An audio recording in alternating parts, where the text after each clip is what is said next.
Από πολύ παλιά ο άνθρωπος έχει ένα καλό φίλο. Ένα πολύ ξεχωριστό φίλο. Ένα φίλο που σεβόταν και λάτρευε.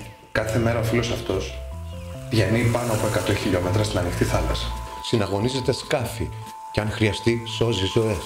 Οι επιστήμονες τον ανακήρυξαν ως μη ανθρώπινη προσωπικότητα. Επικοινωνεί και συνεργάζεται με άλλους φίλους του, ακόμη και όταν αυτοί είναι χιλιόμετρα μακριά. Είναι έξυπνος. Τόσο έξυπνος που μπορεί να αναγνωρίσει τον εαυτό του στον καθρέφτη. Και κοινωνικός. Ο φίλος αυτός μαθαίνει και μεταδίδει τις γνώσεις του στις επόμενες γενιές. Αποφασίζει μόνος του με ποιους και πόσο θέλει να ζήσει. Ή να πεθάνει, παίρνοντας μια τελευταία αναπνοή. Γιατί ο φίλος σου δεν θέλει να ζει άλλο αιχμάλωτο στα δελφινάρια. Να αναγκάζεται λόγω πείνας να κάνει κόλπα. Να γίνεται θέαμα για το ανθρώπινο κέρδος. Ασθένειες, φάρμακα και στρες τον σκοτώνουν μέρα με τη μέρα. Μη σε ξεγελά το μόνιμο φυσικό του χαμόγελο. Δεν είναι χαρούμενος. Δεν είναι χαρούμενος. Δεν είναι χαρούμενος. Αναπαράγεται δια της βίας.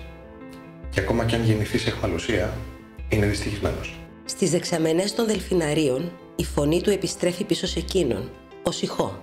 Για να μην τρελαθεί, πάβει να μιλά. Αποφασίζει να παραμείνει βουβός. Για πάντα.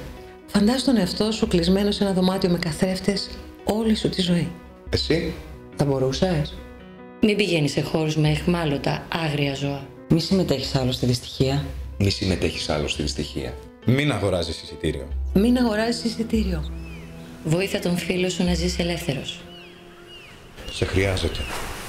Σε χρειάζεται. Είσαι η μόνη του ελπίδα.